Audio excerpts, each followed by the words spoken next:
Romain, on va parler d'un derby, mais pour un Stéphanois qui a connu des Saint-Étienne-Lyon, un Dunkerque-Valenciennes, c'est pas tout à fait comparable et c'est moins impressionnant, j'imagine. Bon, c'est sûr que les Saint-Étienne-Lyon, c'est peut-être un des plus beaux derbys de France avec les pros. J'ai connu en jeune, il y a tous les niveaux. J'ai joué en moins de 17 ou en pro, donc voilà, non, mais après ici, bien entendu, comme on parlait de derby, c'est vrai que quand vous jouez des clubs pro de la région, bon, ici c'est une région de foot, je sais qu'il y avait aussi le derby, après j'ai regardé un peu l'histoire du club, parce qu'on m'a dit qu'à l'ancienne époque c'était Calais, et on sent aussi que c'est Boulogne, mais bon, Valenciennes, c'est sûr quand même que je pense que au vu de notre situation, la situation de Valenciennes, bon, il n'y a pas que le derby dans la tête, il y a aussi... on voit ça sur un peu plus moyen terme ou quoi, on pourrait dire que ça reste qu'un match, mais quand même, on sent quand même une bonne, cherche le mot, une bonne atmosphère quand même de derby. On sent les gens un peu autour, tout ça, donc je pense que de ce point de vue-là, on peut dire quand même que c'est un bon derby régional quand même, hein, Ligue 2, voilà. Vous avez bien révisé vos classiques du coup. Ouais, c'est ça, c'est ça. Comment s'est passée cette trêve de 2 semaines? J'imagine qu'elle devait être beaucoup plus apaisée et apaisante que la précédente qui s'était terminée à la fin du mois d'août.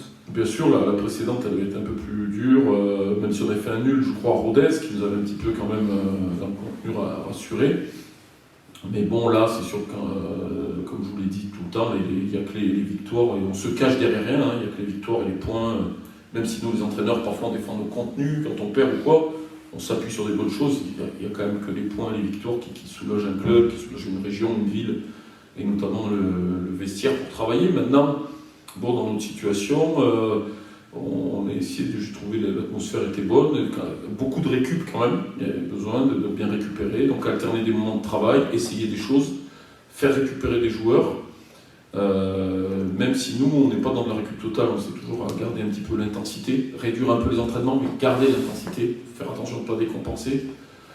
Voilà, il faut faire attention, parce que nous, si vous voulez, on a pris une petite bouffée d'air, on avait vraiment la tête sous l'eau, hein, 2 victoires qui nous permettent, au milieu des vagues, de respirer un petit peu, mais vous êtes toujours aux aguets de ne pas décompenser, de reprendre une vague qui nous remettrait, vous voyez, de nouveau, vous refaites une série comme au début de 2, 3, 4 défaites, ça vous tuerait. Donc, en tant que coach, vous essayez de garder les moments de bonheur et quand même garder une intensité, récupérer, c'est pas décompenser. Voilà, c'est ce qu'on a expliqué aux joueurs. Et c'était plutôt bien ce qu'on a fait dans cette trêve au final. Avec un peu plus de recul, à quoi vous attribuez le fait que sur les 2 derniers matchs, on va dire de manière un peu plus récente, les résultats ont fini par tourner dans votre sens? Oui, ils ont fini par tourner parce que je pense 2 choses. Comme on l'en dit toujours, des petits détails qui des fois, à force d'empiler les matchs, ont basculé parce que franchement, comme je le dis, on ne faisait pas les fiers par exemple à la mi-temps de Bastia, parce que c'était un match assez moyen de notre part en première mi-temps, bien en deuxième. Pau, vous avez vu le contexte de jouer à 10, donc ça ne tient à rien. Je pense que premièrement, les détails ont tourné pour nous, donc à force de s'améliorer et de ne pas lâcher, donc enfin ça a tourné. Et puis aussi, je pense que le plus important dans ces victoires, ça a été l'esprit de mon équipe. Je sens plus maintenant, si vous voulez, un esprit qui était bon dans l'aspect du vestiaire, de travailler sérieusement, je vous l'ai toujours dit, super joueur et tout, mais je pense qu'il nous manquait un petit peu de plus se dépouiller les uns pour les autres, de vouloir se faire marquer des buts, d'arriver plus nombreux dans la surface, d'être plus collectif pour marquer des buts, parce que quand même pour prendre des points, marquer des buts, donc c'est de plus se révolter. Malgré qu'on ait perdu Toulouse, j'avais senti des joueurs à la mi-temps prendre la parole, parce qu'on avait fait une bonne première mi-temps contre Toulouse en semaine, prendre la parole, qu'il y avait un peu d'énervement, des joueurs qui ne parlent pas d'habitude. Donc je sentais mon vestiaire de plus en plus, peut-être avec un moment on était en termes de points tellement à la rue que des garçons, certains ont aussi plus de prise de conscience. Et c'est ça qui a fait basculer un petit peu les détails. Donc moi je les encourage à plus prendre la parole, à plus se dépouiller les uns pour les autres, en plus vouloir se faire marquer les buts les uns pour les autres, et il n'y a pas de hasard, c'est là qu'on a été récompensé. Moi, c'est dur à vous l'exprimer, mais je l'ai vachement ressenti au quotidien. Même si le vestiaire était très bon, mais il manquait un petit peu ça dans le match, je trouvais. On récitait un petit peu, voilà, ça ne tournait pas. C'est quoi, je vois que c'est aussi un peu plus libéré? Plus libéré, je pense que la première victoire les a libérés, et puis je vous dis, au moment d'arriver un peu aussi le couteau sous la gorge, quoi. C'est vrai qu'on a eu des périodes difficiles, les gens du club, moi parfois, même si ça fait partie de mon métier, donc il ne faut pas trop en faire non plus. Donc peut-être eux aussi s'y repérer quand même, on veut aider notre coach, on veut s'aider les uns les autres, on a 3 points, vous voyez, on a 3 points en 9 matchs. Alors, on n'est pas encore sorti, mais on est arrivé à 9 points en 11 matchs, donc on rattrape un petit peu, et un peu de prise de conscience, ouais, de ce point de vue-là. Vous avez parlé de joueurs qui ont pris la parole et qui habituellement peut-être le faisaient moins. Voilà, des gens qui étaient un peu plus timides, qui subissaient un peu plus. Je pense à un garçon, je vous avais parlé l'autre fois, comme Ador Gomis, vous voyez, des garçons un peu comme ça, qui aussi faisaient des très bonnes choses, mais aussi, eux aussi, on a eu marre de perdre les matchs. Donc à un moment, ils ont su mettre ce qu'il faut collectivement. Dans des matchs où le contenu n'a peut-être pas été meilleur, mais ça a fait tourner les matchs. Donc des agressivités pour marquer les buts, comme l'agressivité de Malik sur les 2 coups de tête contre Bastia.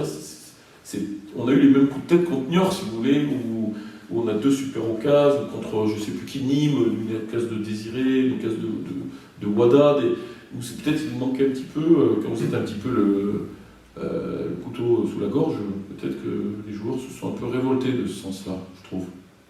L'idée pour ce court déplacement à Valenciennes, c'est d'enchaîner, de continuer la série, ramener au moins quelque chose. Comme je vous l'ai dit, nous, au-delà du derby, il y a les points qui sont importants parce qu'on s'est mis dedans un petit peu sur ce début de saison en termes comptables, très important.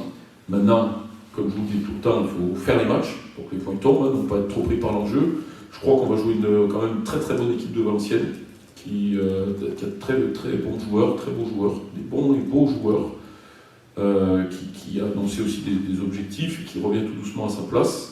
Où on sent aussi un esprit d'équipe, je trouve, quand je les vois jouer. On sent cette équipe, elle doit bien vivre, malgré un début de saison aussi qui était un peu difficile. Donc voilà, qui a des objectifs de jouer le haut. Voilà, nous on va tout faire pour bien les contenir.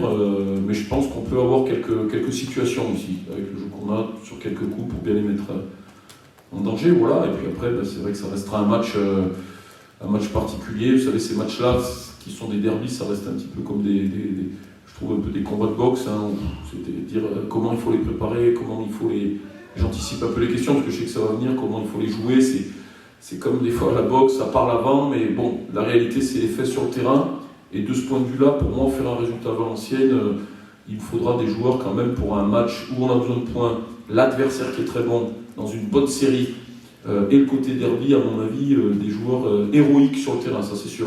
On n'a pas besoin de beaucoup parler avant, mais il faudra dans le sens des valeurs, si vous voulez, vraiment un gros match si on veut faire quelque chose de la part de Dunkerque. J'en ai conscience quand même.